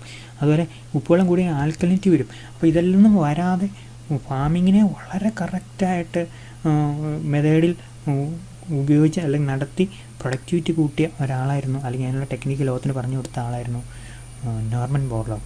നമ്മൾ മറക്കരുതാത്തത് അദ്ദേഹം ഉപയോഗിച്ച സീഡാണ്. നമ്മളിവിടെ കൊണ്ടുവന്ന സീഡ് ഒത്തിരി ഉണ്ട്. IR2 പോലുള്ള ചില ഐറ്റങ്ങൾ ഗവൺമെൻറ് പേരൊന്നും ഞാൻ പറഞ്ഞില്ല, ഒത്തിരി ഐറ്റങ്ങളുണ്ട്. അതെല്ലാം അദ്ദേഹത്തിൻ്റെയാണ്. അദ്ദേഹത്തിൻ്റെ സീഡ് ഐറ്റത്തിന് മുഴുപ്പ് കുറവാണ്. 12 മാസം വേണമെങ്കിൽ ഒരു ഗോതമ്പ് പൂത്ത് കായ്ച്ച് ഫലം വേണമെങ്കിൽ ഇദ്ദേഹത്തിൻ്റെ 8 മതി. ഒരു 4 മാസം നമുക്ക് അവിടെ പയർ നടാം. 6 മാസം കൊണ്ട് നമുക്ക് റൈസ് നമുക്ക് കൾട്ടിവേറ്റ് ചെയ്യാം. ഒരു പ്രാവശ്യം 2 ക്രോപ്പ് സൈക്കിൾ ഉണ്ടാവും. ഏത് റൈസിൻ്റെ കേസിൽ 2 പ്രാവശ്യം. ഇതൊക്കെ 2-3 പ്രാവശ്യം ഇതൊക്കെ കൊണ്ടുവന്ന് ആരുടെ പേരിൻ്റെ ഫലം അറിയാം. പുതിയ തരത്തിലുള്ള സീഡിനെ കണ്ടുപിടിച്ചു നോർമൻ ബോർലോഗ്. അദ്ദേഹം വനത്തിൽ കിടന്ന സാധനം എടുത്ത് കൊണ്ടുവരുമല്ല, അദ്ദേഹം അതിൻ്റെ ഇത് മിക്സ് ചെയ്തു. മനസ്സിലായല്ലോ? നമ്മൾ അതിന് പറയുന്ന ബ്രീഡിംഗ് എന്ന് പറയും, പ്ലാൻ ബ്രീഡിംഗ് എന്ന് പറയും. നമുക്കും പറ്റുന്ന കാര്യം കേട്ടോ. പ്ലാൻ ബ്രീഡിങ് എന്താണ്? പിന്നെ അത് ശാസ്ത്രത്തിൻ്റെ സഹായത്തോടെ അങ്ങനെയാണ് എന്തുണ്ടായത്, പുതിയ തരത്തിലുള്ള സീഡ്സ് ഉണ്ടായത്. Okay, it change the prevailing agriculture situation in developing countries. അപ്പോൾ അഗ്രികൾച്ചർ ഇപ്പോൾ അമേരിക്ക പോലുള്ള രാജ്യങ്ങൾക്ക് എന്താ പ്രത്യേകത അറിയോ? അവിടെ അമേരിക്കയിൽ ഒരു ശരാശരി ഫാർമറുടെ കൃഷിഭൂമി എത്രയാണെന്ന് അറിയോ? 1800 ഹെക്ടർ. ഇത്രേ ഉള്ളൂ. പിന്നെ 2.5 കൊണ്ട് മൾട്ടിപ്ലൈ ചെയ്തു നമുക്ക് എത്ര കിട്ടും? ഏകദേശം ഒരു 4000 ഏക്കറാണ് ആവറേജ് ഫാർമറുടെ ലാൻഡ് എന്ന് പറഞ്ഞാൽ. അയാളുടെ നടന്നു പോയി അയാളുടെ കൃഷിഭൂമി കാണാനുള്ള സമയമൊക്കെ കിട്ടുകയല്ല, ജീവിതത്തിൽ കാണുകയല്ല. 4000 ഏക്കറാന്ന് വിചാരിച്ചാണ്. കാണുന്ന കുന്നുകളെല്ലാം എൻ്റേതാണെന്ന് പറയുക ഏറ്റവും എളുപ്പം. അപ്പോൾ അത്രയും കുന്നുകളിൽ കൃഷി ചെയ്യണമെങ്കിൽ എന്ത് വേണം? മെക്കാനൈസേഷൻ വേണം. വിമാനത്തിലായിരിക്കും എന്തൊക്കെയൊക്കെ ചെയ്യുന്നത്. അപ്പോൾ അങ്ങനെ നമ്മൾ നോക്കുമ്പോഴേ എന്താ നമ്മൾ അമേരിക്കയിലെ എക്സ്റ്റെൻസീവ് ഫാമിംഗ് എന്ന് പറയും. അവിടെ ഇഷ്ടംപോലെ ഉണ്ടാവും. അവിടെ ഗോതമ്പുണ്ടാവും, മെയ്സ് ഉണ്ടാവും. മെയ്സ് ജനങ്ങൾക്ക് കൊടുക്കും, ജനങ്ങൾക്കൊന്നും വേണ്ട പശുവിന് കൊടുക്കും. പശുവിനും മിച്ചമുണ്ട് കടലിൽ കൊണ്ടിടും. എന്നിട്ട് അവിടെ മീനിനെ പിടിച്ച് ആളുകൾക്ക് കൊടുക്കും. അപ്പോൾ മിച്ചമുള്ള മെയ്സ് ഇന്ത്യ, ആഫ്രിക്ക പോലുള്ള ആഫ്രിക്കൻ രാജ്യങ്ങളിലേക്ക് ഇന്ത്യയിലേക്ക് കയറ്റുമതി ചെയ്യും. അപ്പോൾ എന്നാൽ നിങ്ങളെടുത്തോന്ന് പറഞ്ഞ് ഞങ്ങൾ നിങ്ങളെ സഹായിച്ചു എന്നൊക്കെ പറഞ്ഞ്. ഇതാണ് ഈ ലോക അഗ്രികൾച്ചറിൻ്റെ ചരിത്രം. ആ ചരിത്രത്തിലാണ് നോർമൻ ബോർലോഗ് കടന്നു വരുന്നത്. Okay, so it changed the prevailing agriculture situation in developing countries where food situation was on Malthusian lines. മനസ്സിലായല്ലോ? മാൽത്തസ് പറഞ്ഞത് എന്താണോ അതുപോലെയാണ് ഫുഡ് പോയത്. പോപ്പുലേഷൻ അങ്ങനെ പോയെന്ന് നമുക്ക് പറയാൻ പറ്റില്ല. Green revolution enable countries to expand production with the same availability of land. ഒരേ ലാൻഡേ ഉള്ളൂ, ലാൻഡൊന്നും കൂട്ടിയില്ല. പക്ഷേ എന്ത് കൂടി? പ്രൊഡക്ഷൻ കൂടി. എങ്ങനെ കൂടി? പ്രൊഡക്ടിവിറ്റി കൂടി. Productivity, difference between production and productivity. You know that productivity means the average amount of crop that you are getting from a given amount of land. Okay, അപ്പോൾ പ്രൊഡക്ടിവിറ്റി ഇപ്പോൾ 2000 ആണെങ്കിൽ 3000 4000 പ്രൊഡക്ടിവിറ്റി കൂടി എന്നാണ് നമ്മൾ പറയുന്നത്, ഉൽപ്പാദനക്ഷമത. Then what is green revolution? We are going to define it. Green revolution refers to the collective initiatives launched for expanding productivity in major crops including rice and wheat with the aid of high yielding variety seeds, use of water and fertilizer. Okay, ശരിക്കും ഇതാണ് green revolution. It's A collective initiative launched for the expanding productivity in major crops including rice and wheat with the aid of high yielding variety seeds, water and fertilizer. ശരിക്കും green revolution ഒരു വാക്കെന്നറിയോ? Seed, fertiliser, water technology എന്നാണ്. അതാണ് അതിൻ്റെ പേര് തന്നെ, seed, fertiliser, water technology. Okay, the initiative was launched during the 1960s in India and it has improved agriculture productivity of major crops remarkably. Nearly 10 years later, India emerged self-reliant in production because of the productivity expansion achieved under Green Revolution. അപ്പോൾ 1966 ഈ കാലഘട്ടത്തിൽ green revolution government കുറേ programmes കൊണ്ടിരുന്നത്. അപ്പോൾ അങ്ങനെ India 10 വർഷം കഴിയുമ്പോൾ 1974-76 ഒക്കെ ആയപ്പോഴത്തേക്ക് എന്ത് സംബന്ധിച്ചു, ഇന്ത്യയിൽ ആവശ്യത്തിന് ഫുഡ് മെറ്റീരിയലായി. ഇന്ത്യ ഗോതമ്പ് ഇറക്കുമതി ചെയ്യുന്ന സിറ്റുവേഷൻ കുറച്ചു. Okay, under Green Revolution, agriculture production expanded based on productivity revolution. So actually it is a productivity revolution. The factor that changed agriculture under Green Revolution was the introduction of high-yielding varieties of seeds, supported by enhanced use of fertilizers and more application. More എന്ന് പറയത്തില്ല, judicious എന്നുള്ള വാക്കിൻ്റെ അർത്ഥം judicious ആക്കാമെന്ന് തോന്നുന്നു. നമുക്കൊരു യുക്തിബോധത്തോടെയുള്ള വെള്ളത്തിൻ്റെ ഉപയോഗം. വെള്ളം നമ്മൾ ഉപയോഗിക്കുന്നത് ശരിക്കും ഒരു പ്ലാന്റിന് ഒരു റൈറ്റ് എമൗണ്ട് ഓഫ് വെള്ളമേ നമ്മൾ കൊടുക്കാവുള്ളൂ. കൂടുതൽ കൊടുത്തു കഴിഞ്ഞാൽ പ്ലാന്റ് അവിടെ വളരെയല്ല മുരടിച്ചു പോകും. നിങ്ങൾ പലയിടത്തും ശ്രദ്ധിച്ചിട്ട് കാണും. അപ്പം ഈ എന്തിനാണ് നമ്മൾ വെള്ളം കൊടുക്കുന്നത്? ഫെർട്ടിലൈസർ അതിനെ ഡിസോൾവ് ചെയ്ത് വെള്ളത്തിൻ്റെ മീഡിയത്തിലൂടെ വേറെ ഫെർട്ടിലൈസറിനെ വലിച്ചെടുക്കാനാണ് നമ്മൾ വെള്ളം കൊടുക്കേണ്ടത്. വെള്ളം ആസച്ച് ഭയങ്കര ഉപകാരമില്ല. Hence green revolution is otherwise known as seed, fertiliser, water technology. Before green revolution, okay, the production expansion was driven by area under cultivation. നേരത്തെ നമ്മൾ കൂടുതൽ പ്രൊഡ്യൂസ് ചെയ്യണമെങ്കിൽ കൂടുതൽ കാട് വെട്ടി തെളിക്കായിരുന്നു. ഇപ്പം അങ്ങനെയല്ല, നമ്മൾ നല്ല സീഡ് കൾട്ടിവേറ്റ് ചെയ്താൽ. Under green revolution it became productivity. അപ്പം കൂടുതൽ കാട് വെട്ടി തെളിച്ച് പ്രൊഡക്ഷൻ കൂട്ടുന്നതിൽ നിന്നും കൂടുതൽ ഉൽപ്പാദനക്ഷമതയിലേക്ക് ഗ്രീൻ റെവല്യൂഷൻ അഗ്രികൾച്ചറിനെ മാറ്റിമറിച്ചു. ഓക്കെ, ഇന്ന് നമ്മൾ കാണുന്നത് ഇന്ത്യയിലെ green റെവല്യൂഷനാണ്. 2 initiatives marked the launch of Green Revolution in India. The first one was Intensive Area Development Program that was launched in 1960. Intensive efforts using modern inputs, fertilizer, irrigation and credits എന്താണ്, loan, were envisaged under this program for 7 selected districts in 7 states. Okay, later the program was extended to more areas to cover 114 districts in the name of Intensive Agriculture Area Program, IAP, in 1965. Okay, the second initiative was launched High Yielding Varieties Program again in 1965. Okay, an important feature of High Yielding Variety Program was that the program was implemented as a package containing adequate irrigation, use of fertilizers and pesticides. The program covered 1.89 million hectares in the initial period and later expanded to large areas towards the 1990s. Okay, അപ്പോൾ മറക്കരുത്, high yielding varieties programme. Green revolution നമ്മൾ എന്തൊക്കെ പേരുകൾ, പല പ്രോഗ്രാമുകൾ India introduce ചെയ്തു. Intensive agriculture development പ്രോഗ്രാമും intensive agriculture area പ്രോഗ്രാമായിട്ട് 1965 1965-66 ഹൈ ഈൽഡിംഗ് വെറൈറ്റീസ് പ്രോഗ്രാമായിട്ട്. Okay, so remember high yielding varieties programme. ഈ വെറൈറ്റീസൊക്കെ ആര് കണ്ടുപിടിച്ചെന്നറിയോ? ഇത് നോർമൻ ബോർലോഗ് അവിടെ മെക്സിക്കോയിൽ പരീക്ഷിച്ച വെറൈറ്റി നമ്മുടെ ഇന്ത്യയെ കൊണ്ടുവന്ന് നമ്മുടെ ശാസ്ത്രജ്ഞർ ഇവിടെ കണ്ടത് അവരുടേതായ രീതിയിൽ ഇവിടെ ഇൻട്രൊഡ്യൂസ് ചെയ്തു, ഇവിടെ അഡാപ്റ്റ് ചെയ്തു. നമ്മൾ ആ വാക്ക് കൃത്യമായിട്ട് പറയാമല്ലോ. എന്ത് ചെയ്തു? മെക്സിക്കോയിലെ അതേ സീഡ്സ് നമ്മൾ എന്ത് ചെയ്തു? അഡാപ്റ്റ് ചെയ്തു. അങ്ങനെ അഡാപ്റ്റ് ചെയ്യും ആരാണോ ഇവിടെ അതിനെ ഹെൽപ്പ് ചെയ്തത് അവരെ നമ്മൾ ഇന്ത്യയിലെ ഗ്രീൻ റെവല്യൂഷൻ്റെ പിതാക്കൾ എന്ന് വിളിച്ചു. പിതാവായിട്ട് നമ്മൾ MS സ്വാമിനാഥനെയാണ് കാണുന്നത്. ഡോക്ടർ MS സ്വാമിനാഥൻ, അദ്ദേഹത്തെ നമ്മൾ കാണുന്നത്. മനസ്സിലായല്ലോ? അപ്പം സ്വാമിനാഥൻ ഇന്ത്യയിലെ ഗ്രീൻ റെവല്യൂഷൻ്റെ പിതാവാണ്. അപ്പം അദ്ദേഹം ഈ ലോകത്തിൽ ബോർലോ കൊണ്ടുവന്ന സംഭവങ്ങൾ അല്ലെങ്കിൽ ആ ക്രോപ്പുകൾ ഇന്ത്യയുടെ കോണ്ടെക്സ്റ്റിൽ ഇന്ത്യ കൊണ്ടുവന്ന് അഡാപ്റ്റ് ചെയ്ത് അപ്ലൈ ചെയ്തു. അങ്ങനെ ഇന്ത്യയിലും ഗ്രീൻ റെവല്യൂഷൻ കൊണ്ടുവന്നതിൻ്റെ ഉത്തരവാദിത്തം അല്ലെങ്കിൽ അതിൻ്റെ ക്രെഡിറ്റ് നമ്മൾ കൊടുക്കേണ്ടത് ഡോക്ടർ MS സ്വാമിനാഥനാണ്. Okay, no effects of green revolution നമ്മൾ കാണുന്നത് എന്താ പറയുക? ഈ ഗ്രീൻ റെവല്യൂഷൻ്റെ ഒരു എഫക്റ്റാണ്. നമ്മൾ വിചാരിക്കുന്ന പോലെ നല്ലതും നമ്മൾ പ്രതീക്ഷിക്കാത്ത പോലെ ചില മോശ ഫലങ്ങളും ഗ്രീൻ റെവല്യൂഷൻ ഉണ്ടായി. അതേതൊക്കെയാണ് നമ്മൾ കാണുന്നത്? The green revolution was historical break in the agriculture sector of the country as in the case of several developing countries, understandably. Okay, then it enhanced productivity. This word is very important. Productivity, ഉൽപ്പാദനക്ഷമത. നമ്മൾ പഠിക്കുകയാണെങ്കിൽ നമുക്ക് productivity കൂടുതലാണെന്ന് പറഞ്ഞതിൻ്റെ അർത്ഥം നമ്മൾ 1 മണിക്കൂർ ഇരുന്ന് കൂടുതൽ കാര്യങ്ങൾ പഠിച്ചു, നമുക്ക് ശ്രദ്ധ കൂടുതലുണ്ടായിരിക്കും, ശരിയല്ലേ? ചിലപ്പോൾ നമുക്ക് നടക്കും, വേറൊരാൾക്ക് നടക്കാതെ വരും. എന്തുകൊണ്ടാണെന്ന് പറയാൻ പറ്റില്ല. ചിലർക്ക് പ്രൊഡക്ടിവിറ്റി കൂടുതൽ. എന്തുകൊണ്ട് 2 മണിക്കൂർ നമുക്ക് തുടർച്ചയായിട്ടിരുന്ന് പഠിക്കാൻ പറ്റുമോ? ഇല്ല, നമുക്ക് റെസ്റ്റ് വേണ്ടി വരും. So it enhances productivity, brought the culture of using inputs in a scientific manner. This thing is very important. Scientific manner, the culture of using inputs. നമ്മൾ അഗ്രികൾച്ചർ എന്ന് പറഞ്ഞാൽ എന്താ? എവിടെയെങ്കിലും എന്തെങ്കിലും നട്ടേച്ച് തിരിച്ചു വരുന്നു, പിന്നെ ഇടയ്ക്ക് നമ്മൾ ഇന്ന് നോക്കുന്നു, അതാണല്ലോ. അങ്ങനെയല്ല, ഇൻപുട്സ് ഉപയോഗിച്ചു. എന്താണ് ഇൻപുട്ട്? നല്ല സീഡ്, ഫെർട്ടിലൈസർ, വേണ്ടത്ര ഫെർട്ടിലൈസർ, വേണ്ടത്ര വെള്ളം, ശരിയല്ലേ? പിന്നെ അല്ലാതെ ബാങ്കിൽ നിന്ന് ലോണും നമ്മളെടുത്തു. So these are all what we can say the inputs you can use in agriculture. At the same time, it also produces some undesirable outcome as well. Following are the main effects of Green Revolution in India. Okay, first, increase in production and productivity. First of all, it is productivity, then it is production. Okay, productivity improved considerably in food grains like wheat and rice. India became self-reliant in agriculture by early 1970s. That's a positive contribution. We know that India is producing 295 million tons of food grains. India is the largest producer of what? Rice.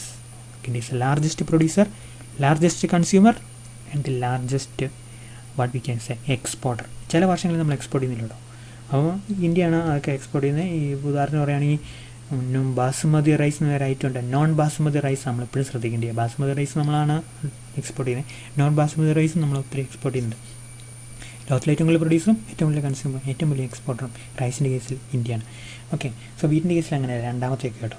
High yielding varieties influence selected crops only. The productivity expansion effect of HYP was limited to 5 select: wheat, rice, jowar, bajra and maize. Okay, ഇനി നമുക്ക് കാണുന്നത് green revolution mostly ഒക്കെ third one ഒക്കെ in north western areas. അപ്പോൾ അതാണ് ഏറ്റവും വലിയ പ്രശ്നം. എവിടെയാണ് നോർത്ത് വെസ്റ്റേൺ? എവിടെ? പഞ്ചാബ്, UP, വെസ്റ്റേൺ UP ആണ്, ദെൻ ഹരിയാന. ഈ 3 സ്ഥലങ്ങളിലാണ് നോർത്ത് വെസ്റ്റ് ഓഫ് ഇന്ത്യയിലാണ് ഗ്രീൻ റെവല്യൂഷൻ വന്നത്. അവിടെ എന്തായിരുന്നു ഒരു പോസിറ്റീവ് ഘടകം? അവിടെ ഇഷ്ടംപോലെ വെള്ളം ഉണ്ടായിരുന്നു. ബക്രാനങ്ങൾ എന്ന് പറഞ്ഞൊരു പ്രോജക്റ്റിനെ കുറിച്ച് നിങ്ങൾ കേട്ടുകയാണ് അല്ല? ഇന്ദിരാഗാന്ധിയുടെ കാലത്ത് വന്നു ഇന്ത്യയിലെ ഏറ്റവും വലിയ പ്രോജക്റ്റായിരുന്നു ഈ എന്താ ഇറിഗേഷൻ പ്രോജക്റ്റായിരുന്നു. അതുവഴിയുണ്ടല്ലോ ഇവൻ നമ്മളെ ജയ്സാൽമർ ഡിസ്ട്രിക്റ്റ് എവിടെയെന്ന് അറിയാം, രാജസ്ഥാൻ, അവിടെ വരെ വെള്ളം കൊടുക്കാനുള്ള കപ്പാസിറ്റി അതിനുണ്ടെന്നാണ് പറയുന്നത്. അതുവഴി ഇഷ്ടംപോലെ വെള്ളം എവിടെ കിട്ടി? പഞ്ചാബ് കിട്ടി, ഹരിയാന കിട്ടി, വെസ്റ്റേൺ UP കിട്ടി. അങ്ങനെ ആ ഏരിയ എല്ലാം ഫെർട്ടൈലായി തീർന്നു. ഗോതമ്പിൻ്റെ പ്രൊഡക്ഷൻ കൂടി. അപ്പോൾ അത് ചില ഏരിയയിലേ ഇത് അഫക്റ്റ് ചെയ്തുള്ളൂ green revolution. Punjab, Haryana, Uttar Pradesh. Availability of irrigation facilities and domination of wheat cultivation enable these states to raise productivity and production. ഇവിടെയൊക്കെ ഇഷ്ടംപോലെ വെള്ളമുണ്ട്. ഇവിടെയൊക്കെ കൾച്ചർ ഈസ് വീറ്റ്. അവരെല്ലാം കഴിക്കുന്ന വീറ്റ്, അവർ ഉൽപ്പാദിപ്പിക്കുന്ന വീറ്റ്. അതുകൊണ്ടാണ് എന്ത് സംഭവിച്ചത്? ഗ്രീൻ റെവല്യൂഷൻ അവിടെ സംഭവിച്ചത്. ഈ 3 ഏരിയയിൽ ഫോക്കസ് ചെയ്ത് പിന്നീട് സ്പ്രെഡ് ചെയ്തു കേട്ടോ, പക്ഷേ കുറച്ച് മാത്രം. Adverse effect of green revolution on land and environment. Indiscriminate use of water and fertilizer has deteriorated land resources. Green revolution areas ഏറ്റവും വലിയ പ്രത്യേകത അറിയാം, ഫാമേഴ്സിന് എപ്പോഴും കഴിവണമെന്നില്ല. അവർ കിട്ടുന്നതൊക്കെ വളമായിട്ട് കുടഞ്ഞിടും, വെള്ളമൊക്കെ അതിലൂടെ അങ്ങ് ഒഴുക്കി വിടും. അപ്പോൾ അതിൻ്റെ ഫലം എന്താ പറയുക? സോയിൽ ആസിഡിക്കായി, ആൽക്കലൈൻ സാലിനിറ്റി ലെവൽ കൂടി. ഏറ്റവും അവസാനം വെള്ളം വാട്ടർ ലോഗിങ് നടന്ന, വാട്ടർ ലോഗിങ് എന്ന് പറയും, വെള്ളം കെട്ടിക്കിടക്കുന്നതിന് പറയുന്ന പേരാണ് കേട്ടോ. വാട്ടർ ലോഗിങ് കാരണം എന്ത് സംഭവിച്ചു? ലാൻഡ് പ്രൊഡ്യൂസ് ചെയ്യാൻ പറ്റാത്ത ഫാളോ ലാൻഡായി, മോശം ലാൻഡായിപ്പോയി. പഞ്ചാബിൽ നമ്മൾ ഒത്തിരി ഏരിയയിൽ ഇത് നമുക്ക് കാണാൻ പറ്റുന്നത്. നമ്മുടെ ഇവിടുത്തെ പോലെ മഴവെള്ളം വന്നല്ല ഒഴുകി പോകുന്നൊരു സ്ഥലമല്ല പഞ്ചാബ്. അപ്പോൾ അവിടെ നമ്മൾ കണ്ടമാനം വെള്ളം ഉപയോഗിക്കുന്നു, ഫെർട്ടിലൈസർ ഭയങ്കരമായിട്ട് ഉപയോഗിക്കുന്നു. വളരെ സൂക്ഷിച്ച് വേണം, അങ്ങോട്ടും ഇങ്ങോട്ടൊന്നും പോവില്ല. അപ്പോൾ അതുകൊണ്ട് അവിടെ ഫെർട്ടിലൈസർ കൂടുതലായിട്ട് ഉപയോഗിച്ചപ്പോഴും വാട്ടർ കൂടുതൽ ഉപയോഗിച്ചപ്പോഴും ലാൻഡിന് ഡീഗ്രഡേഷൻ വന്നു. Okay, then regional inequalities and economic inequality increase. Adverse socio economic effects were also created from green. The movement has benefited the states and region that have access to irrigation facilities. കുന്ന് ഏരിയയിൽ, ബീഹാർ അല്ലെങ്കിൽ Orissa, west Bengal, ഇവിടെയൊന്നും അത് affect ചെയ്യില്ല. Rice ബെൽറ്റിൽ വളരെ കുറച്ചായിട്ട് affect ചെയ്യുള്ളൂ. On the other hand rain fed farmers were not benefited. നമ്മൾ മൺസൂണി കൃഷി ചെയ്യുന്ന നമ്മളെപ്പോലുള്ള ആൾക്കാർ അവർക്കൊന്നും ബെനിഫിറ്റ് കിട്ടിയില്ല. Within the green revolution area also farmers who have the ability to make big investment. ശരിക്കും നമ്മളവരെ പറയുന്നത് സ്യൂട്ട് കേസ് ഫാമേഴ്സാണ്. പഞ്ചാബിലെ ഫാമേഴ്സിൻ്റെ പ്രത്യേകത അവരെന്നാ അറിയാം, വിതയ്ക്കുന്ന സമയത്ത് വരും, എന്നിട്ട് വിതച്ചിട്ട് പെട്ടെന്ന് പോകും, എന്നിട്ട് പിന്നെ കൊയ്യുന്ന സമയത്തും കൂടെ വരും. എവിടുന്ന് വരും എന്നാണ് പറയുന്നത്? ഇവർ കാനഡയിൽ നിന്ന് വരും. കാരണം പഞ്ചാബിൽ ഒത്തിരി പേര് കാനഡയുണ്ട്. എന്നിട്ട് ഇവിടെ ഹ്യൂജായിട്ട് പാടത്ത് ഇൻവെസ്റ്റ് ചെയ്യും. എന്നിട്ട് ഏറ്റവും സാധനം ഈ ക്രോപ്പെല്ലാം കൂടെ വിറ്റിട്ട് അവർ തിരിച്ച് എങ്ങോട്ട് പോകും? വേറെ എങ്ങോട്ടെങ്കിലും പോകും. അപ്പോൾ വേറെ ടൗണിലേക്ക് പോകും, അല്ലെങ്കിൽ കാനഡയിലേക്ക് പോകും, അപ്പോൾ അത്ര ഇൻഫ്ലുവൻഷ്യൽ ആയിട്ടുള്ള ആൾക്കാരായിരുന്നു പഞ്ചാബിലെ ഫാമേഴ്സ്. അവർക്ക് ഹ്യൂജ് ലെവൽ ഓഫ് ഇൻവെസ്റ്റ്മെൻറ്റ് ഉണ്ടായി നടത്താൻ പറ്റി. അവർക്ക് അതിൻ്റെ ബെനിഫിറ്റ് കിട്ടി. പാവപ്പെട്ട ആൾക്കാർക്ക് അതിൻ്റെ ബെനിഫിറ്റ് ഒന്നും കിട്ടിയില്ല. കമ്പയർ ടു സ്മോൾ ഹോൾഡേഴ്സിനൊന്നും ചെയ്യാൻ പറ്റില്ല. അവർക്ക് ഇറിഗേഷൻ സാധനങ്ങളും ഇല്ല, അല്ലെങ്കിൽ അവരെ സംബന്ധിച്ചുള്ള എന്തില്ലായിരുന്നു, ഫെർട്ടിലൈസർ മേടിക്കാനുള്ള പൈസ ഇല്ലായിരുന്നു. അപ്പോൾ അതതിൻ്റെ നെഗറ്റീവ് എഫക്റ്റ്. ഓക്കെ, ഒരിക്കലും മറക്കരുത്. ഗ്രീൻ റെവല്യൂഷൻ 5 എഫക്റ്റ് നമ്മളിവിടെ കൊടുത്തിട്ടുണ്ട്. ഓരോന്നും environment effect, socio economic effect, food security effect. Food security ഭയങ്കരമായിട്ട് കൂട്ടി. നമ്മൾ ഈ ഫസ്റ്റ് അതാണ് ഫുഡ് സെക്യൂരിറ്റി എന്നുള്ള വാക്ക് അവിടെ work. Food security. Okay, food security. Okay, ഇനി അതിൻ്റെ അവസാന ഭാഗത്തേക്ക് വന്ന് വരുന്നത്. ഞാൻ ജസ്റ്റ് നോക്കിയോട്ടെ. സോറി, അവിടെ നിൽക്കാം. ഇത് MS സ്വാമിനാഥനും നോർമൻ ബോർലോഗും കൂടെ നിൽക്കുന്നൊരു ചിത്രം കേട്ടോ. അവരുടെ പ്രതാപകാലത്ത്, പഴയ കാലത്ത്. ഇപ്പോൾ MS സ്വാമിനാഥന് പോയ നോർമൻ ബോർലോഗ് മരിച്ചുപോയി. MS Swaminathan was a geneticist and administrator known for his role in India's green revolution, a programme under which wild varieties of wheat and rice were planted. അപ്പോൾ ഇന്ത്യയിലെ ഗ്രീൻ റെവല്യൂഷൻ അതിൻ്റെ credit നമ്മൾ കൊടുക്കേണ്ടത് doctor MS Swaminathan. അദ്ദേഹം മലയാളി കേട്ടോ. MS സ്വാമിനാഥനാണ്. അദ്ദേഹം ഭയങ്കര especially ഗുഡായിട്ടുള്ള ഒരു മനുഷ്യനാണ്. ഇപ്പോൾ പോലും ഫാമേഴ്സിൻ്റെ ബെനിഫിറ്റിന് വേണ്ടി ഒത്തിരി സംസാരിക്കുന്ന ആളാണ്. അപ്പോൾ അദ്ദേഹത്തിൻ്റെ റോള് നമ്മൾ കുറച്ച് കാണുമല്ലോ കേട്ടോ, അങ്ങനെ വിചാരിക്കരുത്. ബോർലോഗിൻ്റെ ഒരു കൊളീഗാണ്. അപ്പോൾ ഇന്ത്യയിൽ ഗ്രീൻ റെവല്യൂഷൻ കൊണ്ടുവന്നതിൻ്റെ മുഴുവൻ ക്രെഡിറ്റും നമ്മൾ MS സ്വാമിനാഥനാണ് കൊടുക്കേണ്ടത്. അദ്ദേഹം ഒരു ജെനറ്റിസ്റ്റായിരുന്നു. പ്ലാന്റിനെ എങ്ങനെ ഓൾട്ടർ ചെയ്യാമെന്നുള്ളതിന് റിസർച്ച് നടത്തിയ ആളായിരുന്നു ഈ സ്വാമിനാഥൻ. ഇനി നമ്മൾ കുറച്ച് നമ്മളെന്താ പൊട്ടും പൊടിയും പോലെയുള്ള സാധനങ്ങളാട്ടോ. Second green revolution. ഇന്ത്യയിൽ ഗ്രീൻ റെവല്യൂഷൻ എല്ലാ ഏരിയയിലേക്കും നമ്മൾ എക്സ്റ്റെൻഡ് ചെയ്യുന്ന പറഞ്ഞ പോലെ സെക്കൻഡ് ഗ്രീൻ, പ്രത്യേകിച്ച് ഈസ്റ്റേൺ ഏരിയ ഉണ്ടോ, നമുക്ക് ഷെയർ ചെയ്യാൻ തുടങ്ങി. നമുക്ക് ഈസ്റ്റേൺ ഏരിയാസ്, ഈസ്റ്റേൺ എന്ന് പറഞ്ഞാൽ എന്താ, ബംഗാൾ, ഒറീസ, ആ ഏരിയയിലേക്ക് ഗ്രീൻ റെവല്യൂഷൻ സ്പ്രെഡ് ചെയ്തു. ഓക്കെ, പിന്നെ അതുപോലെ തന്നെ എല്ലാ ഗ്രൂപ്പിലേക്കും സ്പ്രെഡ് ചെയ്തു. റെയിൻബോ റെവല്യൂഷൻ, എവർഗ്രീൻ റെവല്യൂഷൻ എന്നൊരു കോൺസെപ്റ്റും കൂടെ അവിടെ എഴുതിയിട്ടുണ്ട്. Ever green revolution, rainbow revolution. പിന്നെ അത് അതിൻ്റെ അകത്ത് yellow revolution, blue revolution, milk revolution എന്ന് പറയുന്ന ആളോടുന്ന വർഗീസ് കുര്യൻ എന്ന ആളാണ്. നിങ്ങൾ കേട്ട് കാണുമല്ലോ, മലയാളിയായിരുന്നു. അദ്ദേഹം ഒരു ഗ്ലാസ് പാൽ പോലും കുടിക്കാത്ത ആളായിരുന്നു. അദ്ദേഹം ഉണ്ടല്ലോ ഗുജറാത്തിലെ ഫാമേഴ്സിനെ ഭയങ്കരമായിട്ട് സംഘടിപ്പിച്ച് സിസ്റ്റമാറ്റിക്കായിട്ട് കോപ്പറേറ്റീവ് മൂവ്മെൻറ്റ് നടത്തി. അതിൻ്റെ ചരിത്രമൊക്കെ ഭയങ്കര ത്രില്ലിംഗ് ആണ്. ഏറ്റവും അവസാനം ഗുജറാത്തിൽ തന്നെ അദ്ദേഹത്തെ അടക്കുകയും ചെയ്തു. അദ്ദേഹത്തെ ദയിപ്പിച്ചെന്നാണ് പറയാൻ. അപ്പം അത്രയും മിടുക്കനായ കഴിവുള്ള ഒരാളായിരുന്നു ആര്, മിൽക്ക് റെവല്യൂഷൻ അല്ലെങ്കിൽ വൈറ്റ് റെവല്യൂഷൻ നടത്തിയ അല്ലെങ്കിൽ ചുക്കാൻ പിടിച്ച നമ്മുടെ വർഗീസ് കുര്യൻ. ഓക്കെ, മലയാളിയായിരുന്നല്ലോ. So these are all about what we can say green revolution. There is a conclusion as well. Increasing production through productivity expansion becomes necessary now as the cultivable area remains constant. ഞാൻ വരയ്ക്കുന്നില്ല കേട്ടോ, അങ്ങനെ ഭയങ്കരമായിട്ട് shiver ചെയ്യുന്നുണ്ട്. Second green revolution and evergreen revolution are the agenda now with the expansion of green revolution to new areas and all crops. Okay, so അതാണ് second green revolution. എല്ലാ ഏരിയയിലേക്കും എല്ലാ ക്രോപ്പിലേക്കും നമുക്ക് green revolution extend ചെയ്യാൻ പറ്റണം. അപ്പോൾ അതിനുവേണ്ടി government egg, fruit, oil seed, fish, meat, അതുപോലെ തന്നെ മിൽക്ക് റെവല്യൂഷൻ അല്ലെങ്കിൽ വൈറ്റ് റെവല്യൂഷൻ, ഇതിനെക്കുറിച്ചെല്ലാം പ്രോഗ്രാംസ് ഗവൺമെൻറ് കൊണ്ടുവന്നിട്ടുണ്ട്. Okay, so that is all about this topic. ഇനി ഞാൻ അറ്റൻഡൻസ് എടുത്തോട്ടെ. അതിന് മുമ്പ് നമ്മുടെ റെക്കോർഡിംഗ് ഒന്ന് സ്റ്റോപ്പ് ചെയ്യട്ടെ.